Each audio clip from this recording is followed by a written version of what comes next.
I read it to my baby here. What did you think of the book? Hey, thank you for joining the Escape With Me book club. Escape with me, Sam Reiner. And me, Hannah Rossell. Into our most recent read. Come with us as we evade reality and go into detail about a new book. We'll be covering the book from beginning to end, so remember, there will be spoilers. Today we are going to Essex, England. Published in October 1920, The Mysterious Affair at Styles is the debut novel of the Queen of Mystery, Agatha Christie. For the first time, we are introduced to the funny little man, Hercule Poirot, and many of the Christieisms that we know and love today were forged in this book. Now, it's time to look into the book that launched almost 100 more. 100? Yeah, she wrote 80 books. 66 of them were mysteries, and then 14 of them were short story compilations. I don't have enough ideas for just one book. And she wrote them all. So now that we're doing them kind of in order, I've decided to actually research and be useful to our listeners.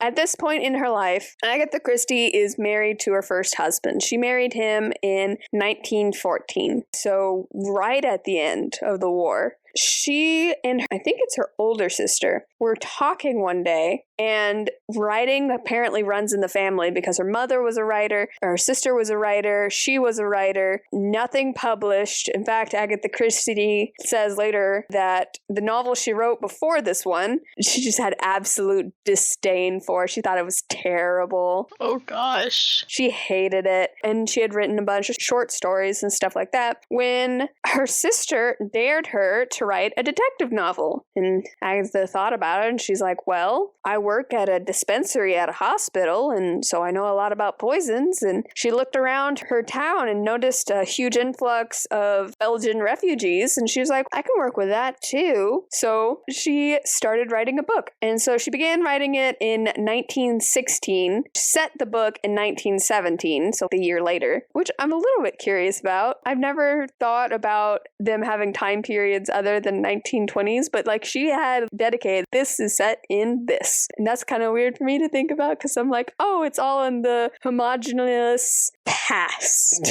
Yeah. The blur that is 1920. So she wrote this book and she felt strongly about it that she decided to shop her around and try to find a publisher. And like any young person trying to get into publishing today too, she shopped around, people kept turning her down, and so she finally found one, and they made her sign a contract. And like everybody starting out, it's a predatory contract because you don't know. She was just excited to be paid for doing books. So she signed a 6-book deal with these people. So she had to write 6 books for them. Oh my gosh. And she would get 10% after 2,000 books sold in the United Kingdom. I don't know what her contract was when they started releasing these in America, but that was her UK contract. So she was just really excited about it. She was like, oh my gosh, I'm going to live this life as an author. At this point, she started writing the book in 1916. She had her only child in 1919, and so she had a kid now, and then her book was published in 1920. And after 2,000 copies is wild. And that isn't as bad. I mean, she definitely could have been making more considering how good her books were and how well they sold, but it was the 6-book contract that ended up biting her. That's rough. And we'll talk about that more once we get to the end of the 6 books. But it took so long for her book to get published. She was almost done with the 2nd book by the time it came out. And she has some affections for this book, obviously, for a lot of reasons. But she later went on to name her own house. Like when she had the money to have a house proper, she named it Styles. Oh, I didn't know that. That's cool. Yeah. So obviously she has some love for this book. She went on to later in her life hating Poirot.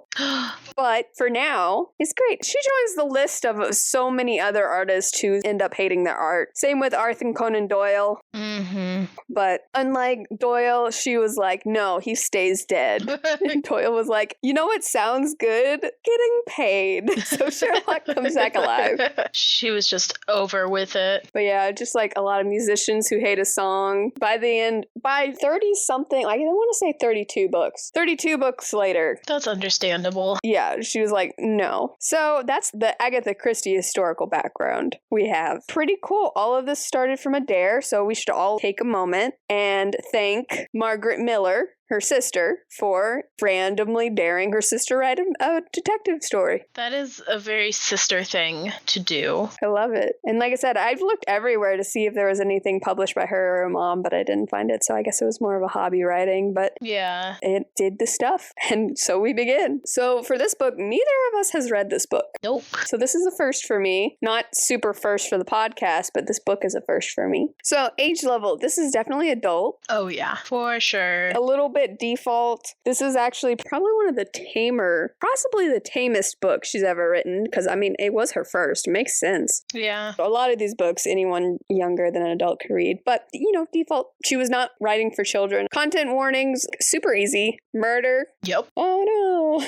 There is racism though. I don't think any of these books are not guilty in some way or another. It's just a sign of the time. That's a bad thing to say, but also it was the early 1900s. It was pretty casually racist. Yeah. Honestly, even some of the stuff written in the 60s and 80s, more contemporary stuff has as much or more racism in it. Yeah. It is something to think about. Like, just know, I don't think it will give anybody flashbacks or harm anybody, but if you're just like, I don't want to support anything with racism, here we be. Also, it has some language, but a PG-13 movie's amount of language. Yes. So, judge a book by its cover. It was a Hercule mystery. It's gonna be about murder.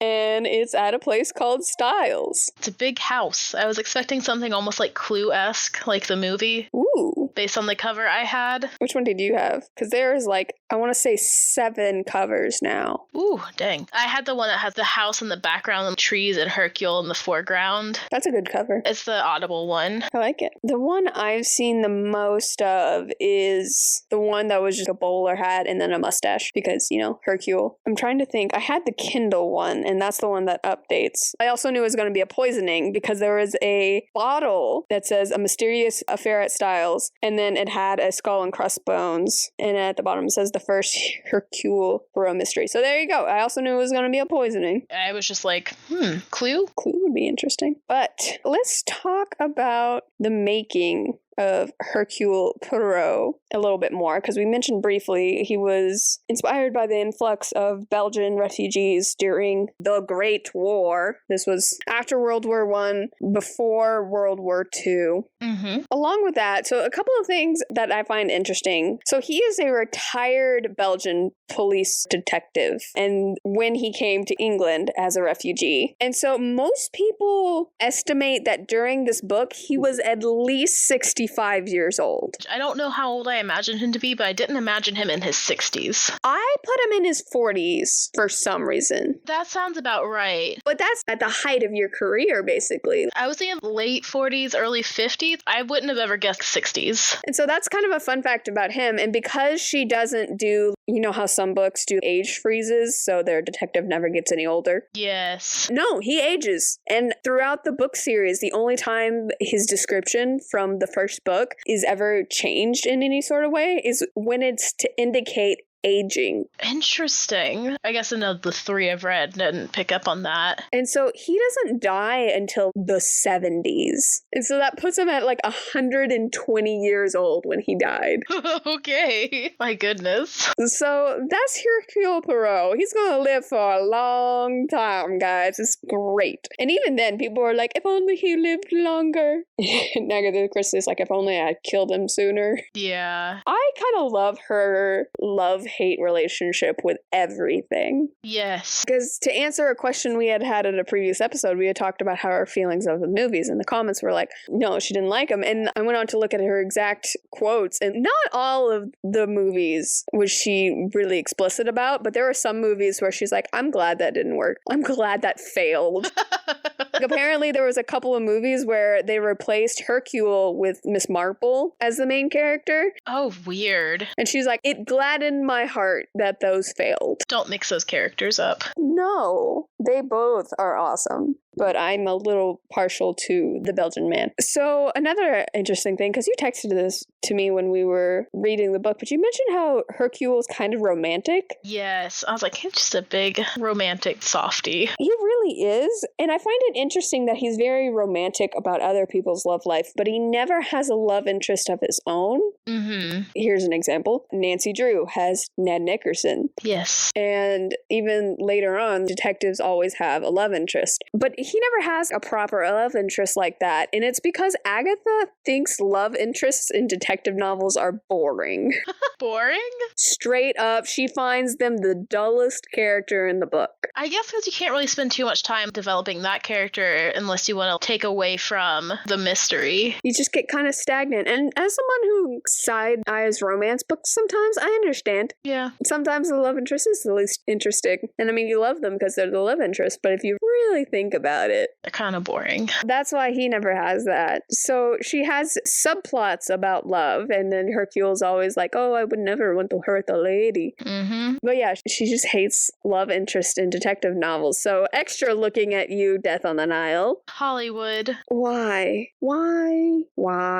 The modern one, the 2021 one that probably killed the entire revival. I mean, if another one comes out, I will be shocked. I don't know how it did, but it was bad. It was so bad. It's so bad. Oh, gosh. He's not a World War I veteran. He didn't have a nurse love. He doesn't have a scar on his face. That's why he has a mustache. No, he has a mustache because he wants a mustache. He's a refugee. There's nothing wrong with that. He just wants to be fancy. He just wants to be fancy. Anyway. So many thoughts. But the ending also made me mad. Anyway, let's talk about the book itself. Yes. So, this is a fun one. I think this is the first one you read that's a first person. I guess. Because the other two I made you read were third person. Yeah, that did throw me off for a little bit that I was in first person. It took me a couple chapters of listening to be like, oh yeah, right. Yeah, so we have a narrator in this book, Hastings, who's going to stick around for a little bit. Not too long, but for a little bit. He was actually in the army, so there is a veteran. He was injured, and so he's sent back to England, and he ran into his old friend, John Cavendish. What a name. And Cavendish was like, hey, it's the 1920s England, and we still just spend months at each other's houses, so why don't you come on down? So to kind of get into the murder, I thought Alfred was going to die. From the beginning. Oh, you thought they were going to kill Alfred? There was trouble in paradise with his stepmom's marriage, and I thought Alfred was going to die. Fair enough. And they were going to think it was John. But no, it was his stepmother, and they still think it's John. Either way, John's in trouble. John is in trouble. Sorry, John. And also there's this really weird subplot where Hastings has a thing for John's wife. Yeah, that was really strange. Hastings. And then also the girl, oh, what's her name? Cynthia. Cynthia? What is happening in this house? I mean, he straight up proposes to her while she's crying, and she just laughs in his face. I'm like, that had to feel real bad. Yeah, and I also thought that maybe Lawrence was into Cynthia. There's something in the water here that people just need to figure out. Oh, yeah. Anyway, so we have the main people. So Hastings is the narrator, but he's never part of the mystery. So that's kind of why I prefer the third person ones, because like, I don't care that you don't understand what Poirot is talking about, Hastings. Mm-hmm. Just let me get to the part where he explains himself. Shush. But he's a fine narrator. Like I said, he's a part of it, but he's not a part of it because he's flirting with the wife and then kind of with Cynthia and then feels weird about Lawrence. He feels some type of way about everybody. He had a lot of opinions. Yes. I don't know if I wanted or cared about most of them, but he was gonna share them. Yeah. That's why I'm not sad that in a couple books he's not going to be there. Maybe he just learns to keep his thoughts to himself. Yeah, this definitely wasn't a Great Gatsby style where having a third person gave you another dimension to the story. So he's whatever. Anyway, he's sitting in the corner being upset that Hercule isn't telling him what he's thinking. So next we have John Cavendish, who we mentioned earlier, who is the main suspect for the police. Then we have Emily Cavendish Inglethorpe, who is, okay, so this is complicated. complicated. She married John and Lawrence's dad and became the stepmom. And then as the dad died, but she stayed as a motherly figure to them. And so recently she's gotten married again to Alfred Inglethorpe, who is the guy I thought would be the dead one, but is not. John doesn't like this situation. He thinks Alfred married her for her money and was trying to redo the will. He's 20 years younger than her and claims to be the second cousin of the servant that runs the household. And he's just a suspicious guy. And so next we have Lawrence, who is John's younger brother. And okay, both of these boys, something went wrong. So John was a barrister, but then quit and is just a country squire now. And then Lawrence was a doctor, and then he quit to be an unproductive writer. What great life choices. Good thing their parents are rich. Yes, a very good thing. So then we have Evelyn, or Evie Howard, who is the servant I mentioned, who is the cousin of Alfred. So this is all the people living in the one house. Mary Cavendish is John's wife, who is flirting with Hastings, and she is the reason I now know what tawny eyes is. Yeah, I had to look that up, and I was like, oh. It's a very, very pretty kind of like tiger eye amber. They are very pretty. I wish more people would use that color in books. But she's also half English, half Russian, and then that never comes up again. I was like, no. We're just going to mention that one time and then never again. They have such deep backstories. They do, and it's only mentioned a couple times, and you're like, but I want to know more. So they're really fleshed out, even though it never becomes relevant ever again. Which is another thing, to answer one of your questions from a previous episode, how does she come up with these character descriptions? She says it's important to come up with your own characters. That you can look at someone on a trolley and that can be your starting point, but you have to make the entire description yourself. And so I definitely think she does that. She really does. I mean, everyone is very easily imaginable. It's not like all your characters look the same. Yeah. Evelyn Howard, 40s, blue eyes, pleasant looking, deep voice, large and square body. Mm-hmm. Alfred Inglethorpe, 50s, long black beard, deep voice, wooden hand, glasses. Which I now think wooden hand was not literal. I think that was figurative because that never came up again. I totally forgot about that. Yeah, it never mentioned. I wonder what she meant by that. I can't remember. Was it like a handshake or something? Or did someone just mention he had a wooden hand? I cannot remember. I feel like that should have been played up when they were trying to make him look guilty. But anyway, very detailed descriptions. And like the doctor, he's a Polish Jew who is German by birth and staying in the village after having a nervous breakdown. I want to know all the things. He was an interesting character. Yeah. So that's Dr. Bearston? You had the audiobook. Come on, you gotta help me out. Oh gosh, it's been so long since I've listened to it. Sounds right. I feel like that's how they said it. Bearston. Beaurstein. Bowerstein. That's how the audiobook narrator was saying it. I never would have gone there myself. I don't know German. I just need you to spell it. And then I was like, oh yeah. So he's suspicious because he's running around with Mary Cavendish, the wife of John. Once again, something in the water, man. He's just a suspicious little character. And then the last person in this house is Cynthia Murdoch. She has nothing to do with anything. She's become Mrs. Cavendish's protege for some reason because she was a daughter of a schoolmate, and then Cynthia was orphaned, and Mrs. Cavendish was like, you know what sounds good? Come live with me, which was really nice of her, and so I do appreciate that. So she's not related to anything, really, but she lives in the house, and so of course she's suspicious. She works for the Red Cross. She also works at a dispensary. So I wonder if Agatha Christie was like, I worked at a dispensary. Let's have a character who works at the dispensary. So there's all of these people in this house, and then you throw in Hastings for a week or two. And then, by happenstance, Hastings runs into an old friend from the war. And there we meet the one and only funny little man with an egg-shaped head and a big mustache. Luxurious, as some may say. Hercule Poirot, who just happens to be in the town because apparently Mrs. Inglethorpe now, but Emily was super generous and is just putting up these 7 refugees in a house that she owns or is leasing or something. I guess, yeah. It must be a really big house. The way that it sounded, it really isn't. It's just sounded like a boarding house, kind of. I can see that. Because Hastings visits a couple times and it mentions his room. Mm-hmm. And it briefly describes it. So, we have all the characters in the world. So many. And then Emily is dead. There's a lot of activities that happen. Not a lot of them are super important. I feel like the 17th is more important than the 16th. Obviously, that's the day before she was murdered. So, there's Emily hates her cousin. Not Emily. Evie. Evie hates Alfred. Goodness, too many E's. Anyway, hates him, is always talking bad about him. And so much to the fact that apparently Evie just laid it all out and called him terrible and told Emily to divorce him, and Emily fired her. And she had been supposedly the one and only friend she'd had in the world. Yes. Because she warns Hastings that now that she's gone, everyone else here is just vultures and they're in to get her money and blah, blah, blah, blah, blah. Which, knowing the ending, is actually rather sad. Yeah. And a lot of projection. Oh, yeah, so much. Lots of playing tennis randomly. Yes, a lot of little things. There's a charity event Hastings helping out with because Emily does a lot of charity work, keep them busy and whatnot. But afterwards, Emily's overtired. She's better by the afternoon.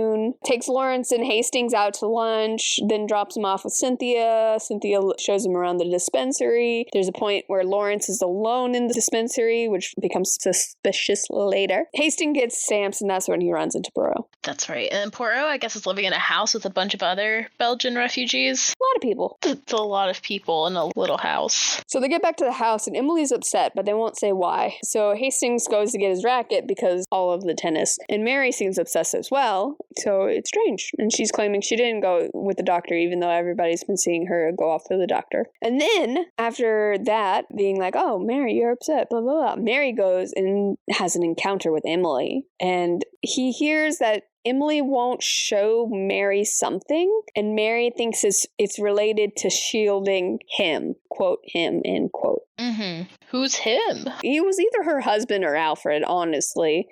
Yeah. I couldn't think, unless she has something really good on that doctor friend. Yeah. I couldn't see Mary caring about Lawrence. No. As sad as that is. So, after dinner, so here's the big thing. She goes up to her bedroom after dinner, and she wants Mary to bring her coffee to her. Mary doesn't want to deliver it, though, so she agrees to pour and Cynthia deliver it. But Alfred is the one who ends up actually pouring it and taking it to her. When Alfred leaves the room, Lawrence follows him. Suddenly, the doctor shows up, as does John, and the doctor is completely covered in mud, and he comes into the one room that everybody else is in, and he claims he was trying to reach a fern and ended up in a muddy pond. That's very strange. Likely story. A fern, of all things? Okay, dude. Yeah. Then at this point, Cynthia is asked to bring something to Emily, so she goes to bring something. Hastings and John go with her and note the coffee hadn't been drunk yet. This is the point where I was like, okay, maybe Alfred isn't the victim. Yeah. I was like, okay, this sounds like you're paying a lot of attention to Emily. Although there are points throughout the book where I was like, are we going to have a double murder on our hands? Yeah. So Doctor stayed super late talking to people, and then Alfred walked back with him to the town. So at that point, the only person who hadn't been out of the room was Mary. Mm-hmm. So then something goes very, very wrong, because in the middle of the night, near the morning, Hastings is awakened by Lawrence and says there's something wrong with Emily. And so they head that way, and John and several servants are already at the door. It's bolted shut from the inside. They try going in through Alfred's room because there's a door that way, which there's a door on either side to the other bedrooms, and I think that's dumb. It's a very interesting setup. That's just asking for people to come into your room. But I also feel the same way about joint hotel rooms. Yeah. It's good for very specific situations, but if you don't have those very specific situations, it's kind of creepy. It's a little sketchy. They try to get in through Alfred's room, but it's bolted from the inside. Also, Alfred's missing. And so they try to go through Cynthia's room, but it's also bolted. Mary is trying to wake up Cynthia, who's apparently, quote, a deep sleeper, which I knew she had been drugged then. Oh, yeah. Yeah, Yeah, I also feel like you would wake up and you heard a table crashing and doors being busted down. Yeah. So they end up breaking down the door and they find her convulsing and a table has been flipped over and that's the first things they notice in the room. So she calms down a little bit, but then she starts up again and Lawrence is very pale and looking toward the fireplace. The doctor shows up suddenly and Imogen says, Alfred. Yep. And then is kind of cut off and she dies. So another doctor shows up, Wilkins. He apparently is Emily's doctor, the proper doctor, because the other guy that I call doctor is just there for mental health reasons. He is not there to work. Supposedly. So Wilkins and the doctor, I'm just going to call him doctor because I can't pronounce his last name. That's fair. So they talk in the locked room for a little while. And Hastings is convinced it's poison. Mm-hmm. And then Mary starts reacting really dramatically before being asked to be left alone. And then she goes off.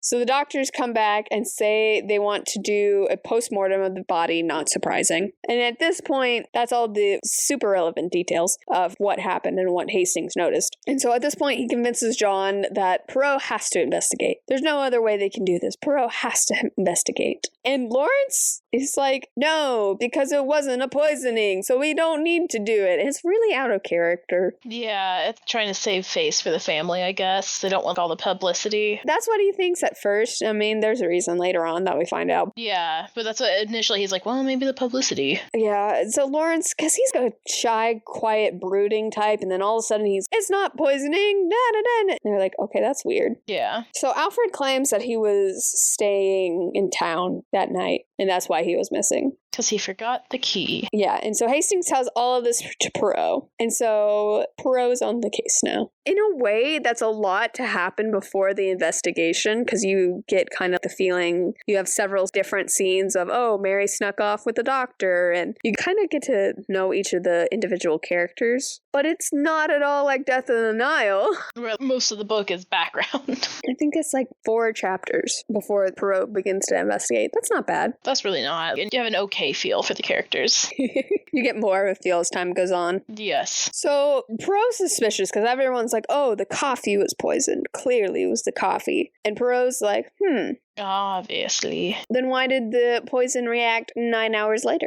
That's weird. So he goes in and he notices a bunch of things across the room that no one else noticed, of course. Yep. There's green threads. He's interested in key to the writing test. There's a saucepan with liquids of cocoa and rum. And the overturned table with a coffee cup that is just completely smashed to powder. Yeah. How hard did you have to step on that to smash it? Yeah, it wasn't just, oh, it fell over. It was smashed. Definitely intentional smashing. Yeah. And so he looks through her dispatch case, which I think is just a briefcase. Yeah. It was purple, though. Yeah. Let me double check here. Yeah, a container for dispatches, especially for official state or... So yeah. Fancy briefcase. No, it's not a briefcase. It's a box. It's a wooden box. Oh, okay. I see. I didn't look it up. I just was like, okay, dispatch case. Going with it. Yeah, I thought it was a briefcase. It is a box. Ooh, okay. Learn something new every day. Though some of these look like bags. Huh. I don't know. From what I understood, it was a bag. It's a purple bag. Mm-hmm. But apparently some of these are... It's anything that would keep stuff in. So probably a leather bag kind of thing. Yeah. No, it has a key to it, so it's probably a box. I don't know. I am now so confused. I mean, you can lock a bag. I don't know. Not something we use today, so... No, and it also might be a UK thing. But anyway, there's a case filled with documents, and Poirot doesn't pay attention to him, but he keeps the key anyway. And apparently the key was in the lock, and he thought that was weird. He's interested in the stain in the carpet. Yeah. There's candle grease on the carpet, which is apparently what Lawrence was staring at near the fireplace. Very convenient. Which is weird because the grease is white and Lawrence's candle was pink. Convenient candle colors. And Poirot goes through the fireplace and finds a scrap of a will that was burned. Suspicious. Also, he's impressed with the flower beds in the back. Oh, yeah, I remember him making a big deal out of them. Yeah, and Hastings is like, what is your problem? And then it became important later because of course it did. So the green threads are weird because they're stuck in the door in between Cynthia's room and Emily's room, and nobody seems to own anything dark green. building. And wasn't the door locked from the inside? Yeah, it was also bolted. And so they eventually find out that actually it was a piece of clothing from the attic, because they store old clothing there. Oh yeah, they play dress-up games. Yes. Which is interesting. Yeah, and that's where the racism came in, was during the dress-up game. Yeah. I didn't write it down, but they mentioned that they play dress-up, and I just wrote cue casual 1910s racism. Yeah. It was definitely in the costumes, though. So people were dressing up as other cultures and being very racially insensitive about it. I mean, wasn't blackface mentioned? Yes. He was either blackfaced or brownfaced. I think one of them dressed up as an Indian.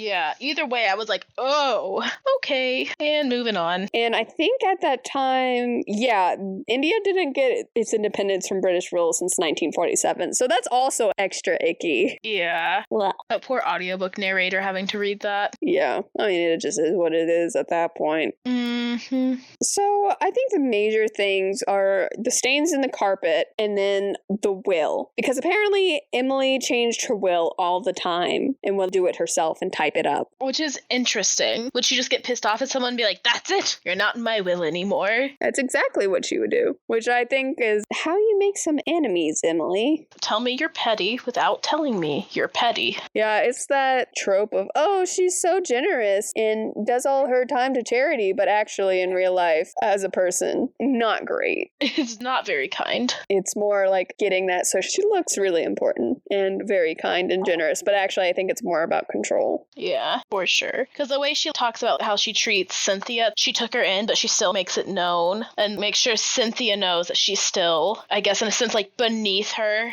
She owes her. Cynthia owes Emily, and she just really likes control. And it was the 1917 is when this book takes place. And there weren't that many ways for women to do it. And so she found the ways to do it through charity and having people live in her house and wanting her money from her will that she would change constantly. Yeah, I mean, that is the ultimate way to get control. And that's the thing. She had a will and she was like, you know what? I'm going to add Alfred into the will. And so she types it up and has Alfred in it. And she has the two gardeners come in and sign as witness. And then she's like, you know what? I actually decide I hate Alfred. And she burns the will. Granted, she had good reason to hate Alfred. But yeah, so there are two wills. And it's really confusing because she did this. Because they're like, well, what's in the will? Who did they cut out? And so they find blotting paper and they're like, oh, well, she wanted to add Alfred to the will, so who burned it? Oh, well, clearly it's someone not wanting Alfred in the will, and so they think it's John. And no, Emily burned it and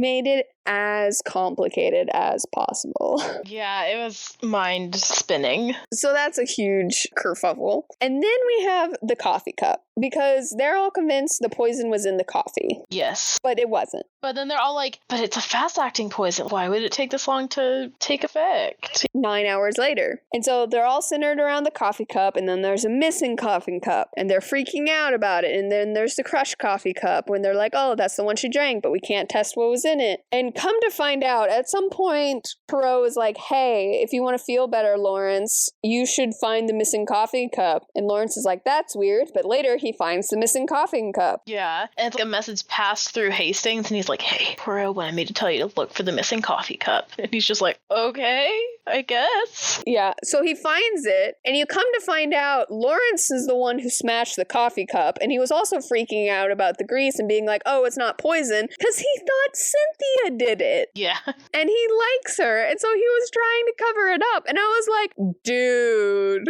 Tell me you got it bad. You would allow your mom to get murdered as long as it was Cynthia. So when he found the other coffee cup, though, he was like, oh, it's good. That proves it's not Cynthia. And then there was a point where they're like, oh, it was Lawrence, because Lawrence was alone in the dispensary and he put his fingers on the specific type of poison. I think it was strychnine. Yeah, it's strychnine that kills her, because they were like, well, why would you go down to the store to buy strychnine? To kill Emily, of course. And so they arrest John at one point. I'm kind of a little all over the place because the book is a little all over the place. It is. I'm trying to just go by subplots here. So, yeah, like I said, at some point they arrest John because they're convinced he poisoned his mom but was trying to frame Alfred so that he would take the blame and wouldn't be in the will and he could have all the inheritance because apparently he owes money to people because he's spending like an idiot. Yeah. And that was another control measure was she would give them an allowance, but a really strict allowance. Yeah, just enough to live on. But not enough to save up and go somewhere. Yes. So that's going on. And there's things like, oh,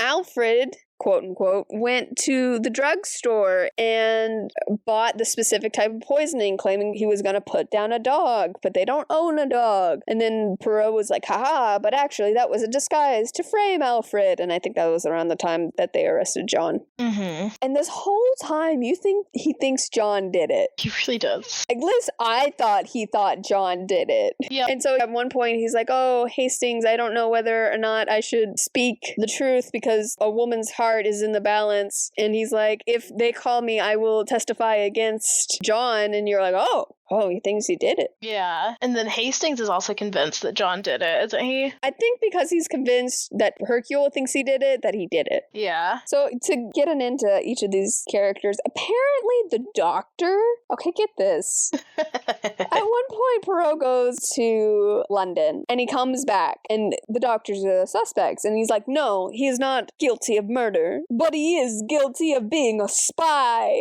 Guilty of espionage. Whoa. I did not see that kind. I was like, what? He's a spy? Yeah. And apparently, Poirot thinks the doctor and Mary's friendship was a farce. Yeah, to make it seem like he integrated himself into the village. Yeah, he was befriending her to seem like he was on the up and up, and Mary was befriending him to get back at John, who was sleeping with the farmer's wife as well. See, this is how you get syphilis, people. Yeah. Ugh. Wonder why it spread so easily. Now we know. Anyway, apparently Mary was actually in love with someone else. Immediately Hastings like, is she in love with me?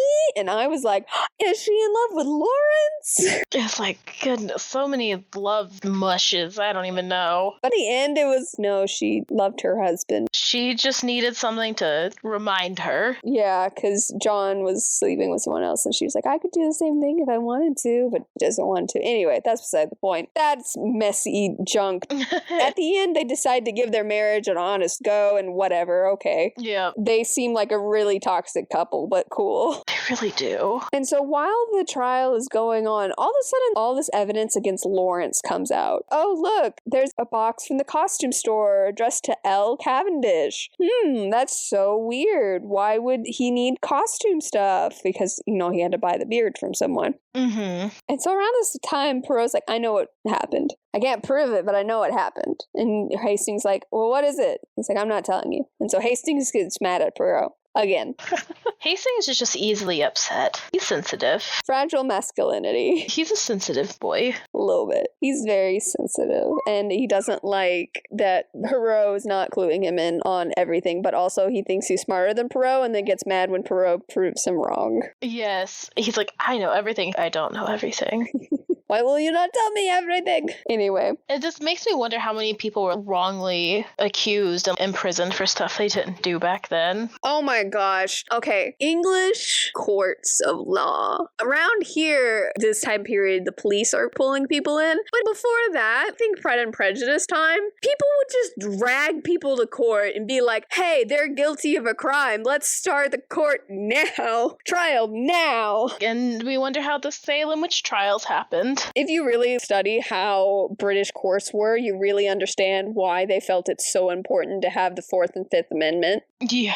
A right to speedy trial, right to a jury of their peers, depending on the case, of course. A right to be protected from unlawful search and seizure. So many things. Yeah. But yeah, so it used to be you could just straight up drag someone into court and be like, they're guilty of a crime. Prove you're innocent now. Well, you can't prove you're innocent. Such high quality lawship here. Really the best. And granted, a lot of times it isn't a detective novel and the person is the person who did it, but still, there are plenty of cases where that's not the case. So they find the costume with Lawrence, they find his fingerprints on the bottle. Hastings proposes to Cynthia. Oh my gosh. Thinking that she would marry him after knowing him for less than a week or two. He's obsessed with Mary and then proposes to Cynthia because she's sad. Because he's sad and she just laughs in his face. I'm like, that has to feel bad. Yeah, but he was being dumb. He was. Also, how old was Cynthia? It just says young. Yeah, 20s young? I think 20s because she's working at a dispensary. Yeah, so she's had the schooling. And that takes some training. So the defense for John really tears into it could be Lawrence. But the prosecution is like, hey, he's sleeping with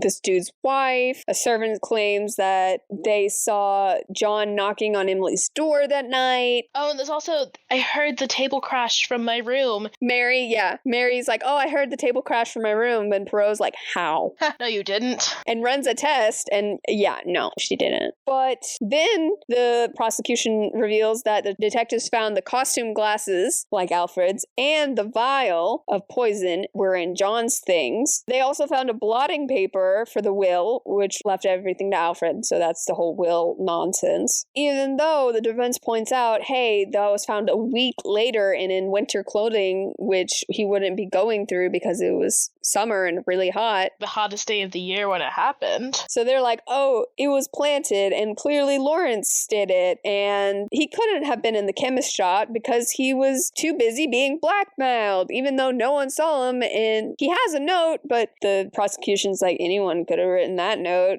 Ooh, I was alone in the woods by myself. Alibi. And throughout the whole thing, Poirot's distraught how the case is going until Hastings reminds him that the case was forced open a second time. Oh yeah, the dispatch case. Yeah, it forced open. The key was lost. And then Poirot's like, oh my goodness, and he immediately runs home. He runs out of the room. He's immediately yelling for a garage. And it's like, I need the car! And everyone's like, where is he going? So he pieces everything together and he explains, Emily made a second will in favor of her husband. She then found something in his desk. She opened his desk while looking for stamps, and she found the murder plot against her. Yeah, she found a letter with the murder plot. And so she burned the will, and she's like, I'm going to talk to my lawyer tomorrow, which is always a terrible idea. Tell people now. Tell people immediately. Never wait. Don't wait until tomorrow. Waiting until tomorrow is how you get murdered.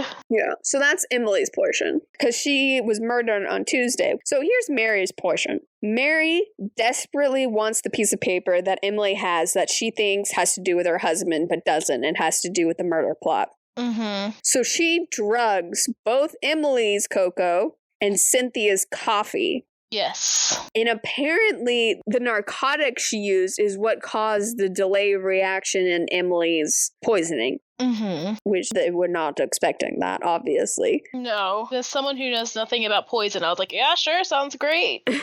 Which I will completely agree with, because like I said, Agatha Christie worked in a dispensary and knew quite a bit about poisoning at that point. So Mary goes through Cynthia's room into Emily's, and she's the one who stole the key to the dispatch case. Mm-hmm. So while in there, Emily starts having her episode, which freaks Mary out. She drops her candle, which is white, and that causes the wax on the floor. Yes. And so she rushes out, and with no time to make it back to her wing, because she sleeps on the other side of the house, she wakes up Cynthia and acts like she was waking up Cynthia, who's a deep sleeper, and that's what she was doing this entire time. It's not that she was in Emily's room. No. No, not at all. So later on, she's freaking out. She's like, oh crap, I gave her that narcotic, and what if that did poison her? And so she's the one who hid Cynthia's coffee cup, which is the one that Lawrence found later. And that was what was hinting to, oh, Cynthia could have been the murderer. Did they not just have trash cans? Could she not have just hid it and then just thrown it out? I think she put it in a random vase, too. Yeah, okay. So that was part of it. So Mary was doing some suspicious stuff, but she thought it had to do with her husband's affair and wasn't trying to kill anybody. Yeah. So how was she poisoned? Since they figured out that the coffee had not been drunk,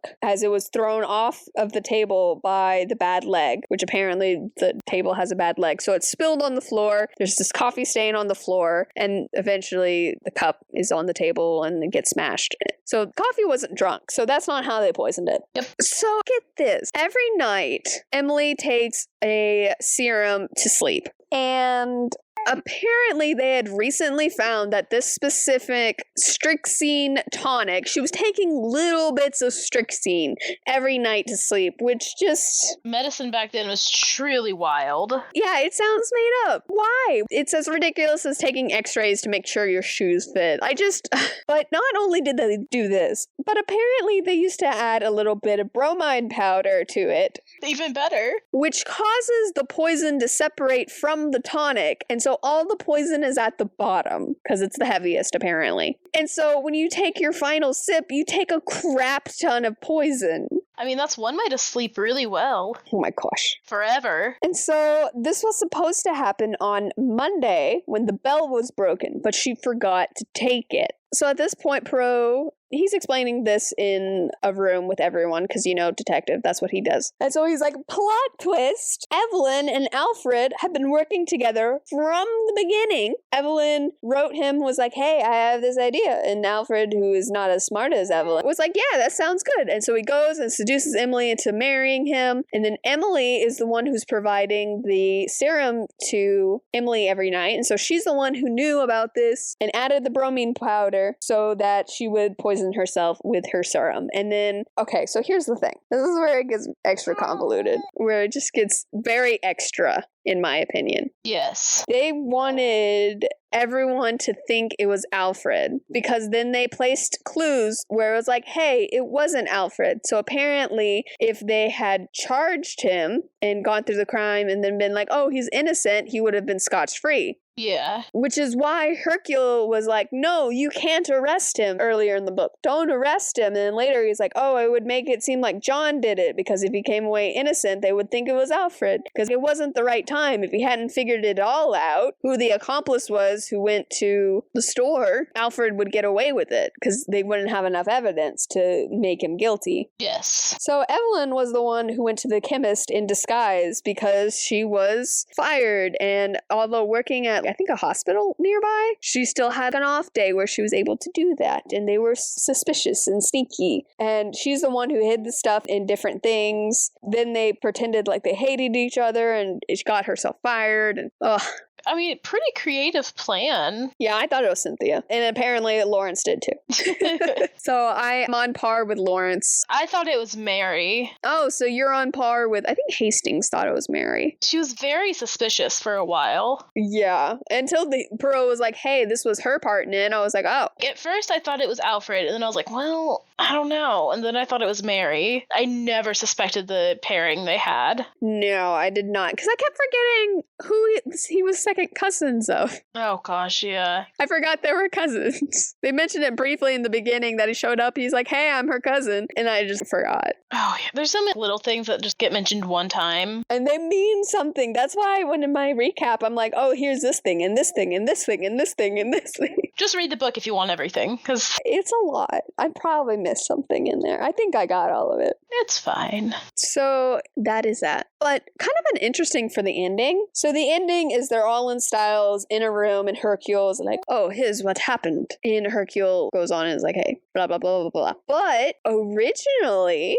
she had written the chapter to be that Hercule told this to everybody at the trial. Oh, that would have been quite interesting. So she ended up changing it. Originally, Poirot was going to give his final speech in a courtroom. Her editor thought it was unconvincing. This doesn't seem realistic, and so she changed it to have the scene in Styles. And thus begin the famous detective trope. Yep. A little bit by accident. But, I mean, here we are. Clearly it was impactful. It was good, and people liked it, and it has been used forever and always. It's funny how things like that just happen unintentionally. Yeah. And there are so many things in this book started the Christie-isms and other things, and it's just kind of crazy to think it had to start. She had to sit down and write them for the first time before it became an ism, before she had 80 books. Without knowing how impactful it would be. Yeah, that's kind of crazy to think about. But at some point, it was a first. At some point, she had to put it from her brain onto a piece of paper, and it could have been something as innocuous as her editor going,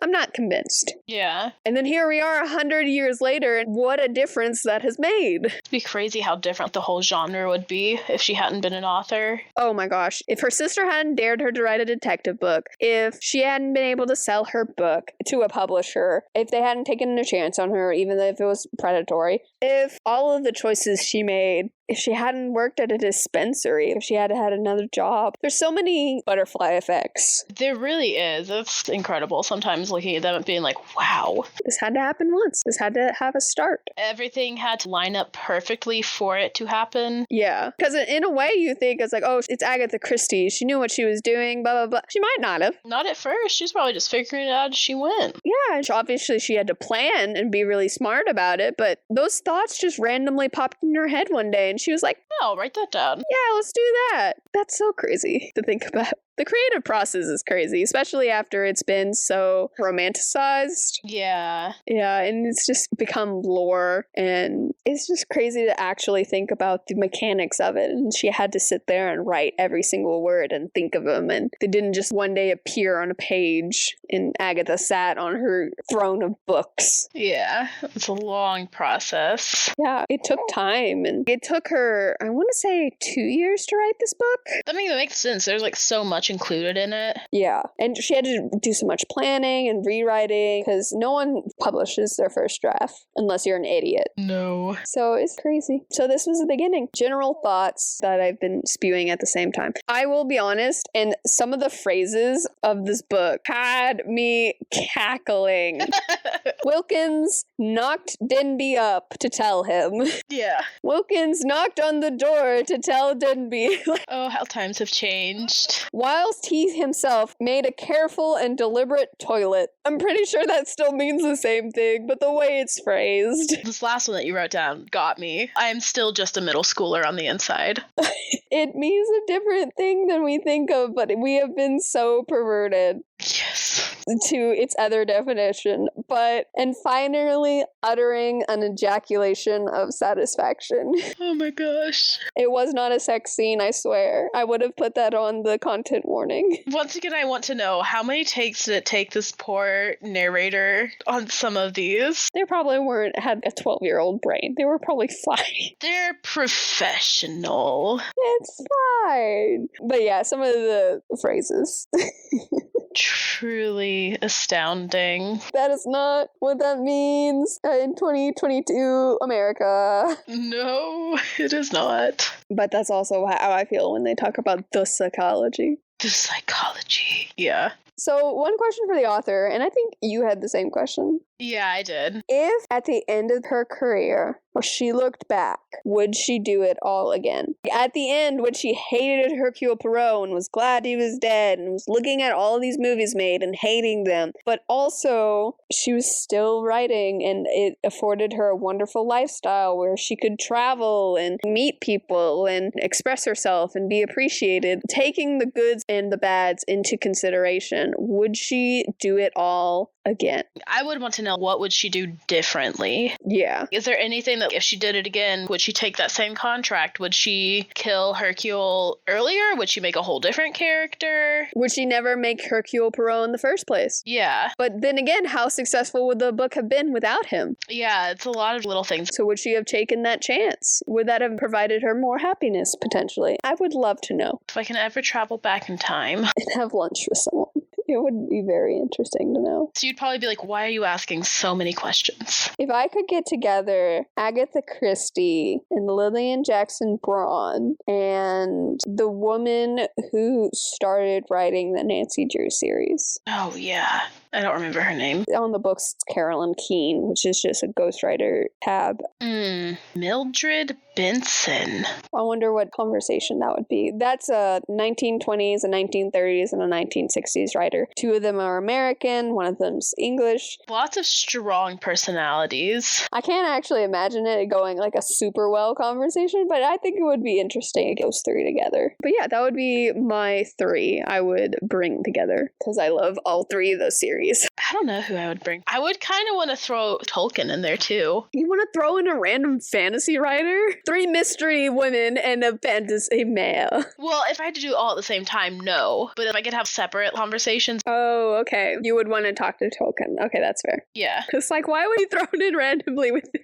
Oh, that would be a hot mess. No, I don't think that would be as good. No, not at all. So, rating. I would give this the first boss battle out of 10. We got some more going on, and sure, the later ones could be more challenging or more intricate, but you remember the first. Oh, yeah. Whatever game you're playing, you do not forget what the first one is. Not at all. That's kind of how our memories work. We remember first and ends. Yep, mine is a pun, of course. No one is surprised. And I had to look up how the poison was spelled, but now that I know I can do it, it's a strict 9 out of 10. Oh gosh, no. We're done. Forget the rest of this. No outro. We're done. Pack it up. I'm sorry I had to. This is too good to pass up. Good is a relative term. I'm sure there's going to be lots of grief in the comments about it. It's fine. Oh, come on. You know that wasn't the worst pun I've come up with. That wasn't the worst, but oh, wow, is this the levels? It's not the worst. Come on, this isn't the terrible. It is not actual garbage. If you had to pick this in a landfill, come on. It would be a little bit shinier than the rest. Oh my gosh. And that was the last time she was ever invited back. And the series died. Read again. I'd read this book again. Oh, yeah. I don't think I've read one of hers where I'm like, I would not read this again. I would. All of them. You read it or listen to it. Again, you pick up on things. Yeah. Little things you didn't notice. Like, I was looking through my notes and I was like, oh, I forgot about that. I forgot about that. Yeah, it's sort of having the hindsight of knowing what happens. Yeah, because Perot's really good about summations, but there's still little things. You're like, oh, I took that for granted. Or I took that at face value. Yeah, exactly. So yes, I love it. Favorite of the series so far? All right, so you have 3 books now. Uh-huh. I would say this one. I agree with what you said about, or what you're going to say. I'm reading the notes. Rude. About murder and Death on the Nile. Plus, Death on the Nile is just, there's so much preliminary detail that I was just like, oh my gosh, can we get to the murder, please? Yeah. So my notes that she's referencing rude, by the way. I would say either this one or Murder of Roger Ackroyd, which you will read eventually and understand. Yes. There's just more investigation than there is on Murder on Orient Express, because like we said in that episode, it's a lot of, let's talk to everybody. All right, let's talk to everybody again. All right, let's talk to everybody again. For like the entire chapter is talking to one person, which I don't mind, but I prefer when he actually investigates. Yeah, it's interesting seeing how he investigates stuff. He just has so much energy, man. He does. For a 65-year-old man. Yeah, I'm like, how do you have so much more energy than I do? Running around the streets screaming for a car. They're probably like, what is wrong with this man? And then, frankly, it's more interesting than Death on the Nile. Once again, good mystery happens halfway through the book. Yes. It's unfortunate. Not bad, not a dud, just kind of Melly's favorite. And of course, they picked that one for the movie. Of course, yeah. They couldn't pick anything else. Had to be that one. I stand by the 70s movie. The 70s Death on the Nile, I think, is the best. I need to watch that one. It's very good. I tried really hard to simplify it, but if you have not read the book, it might not make as much sense. I thoroughly enjoyed it. I really enjoy Agatha Christie. It's a good book. I stand by it. It's 12 chapters, and I think like 200-something pages. I do appreciate that most of her books are on the shorter side. Yes. Compared to newer books where you're like, why am I reading 700 pages of world building? Fantasy. Which we have to get back to that series at some point. Yeah. But have you read this book? If you could pick 3 authors to put around a table, who would you pick? Do you have any book recommendations for us? Tell us all about it in the comments below. If you like the video, hit like. And if you're enjoying yourself, hit subscribe for more. Thank you for exploring a mysterious affair at Styles with us. I'm Sam Reiner. And I'm Hannah Rossell. And we hope to see you and a friend here next time. Escape With Me Book Club is a Lunar Skulk production. Check us out on TikTok or Instagram to keep up to date with us. Lunar_SKULK.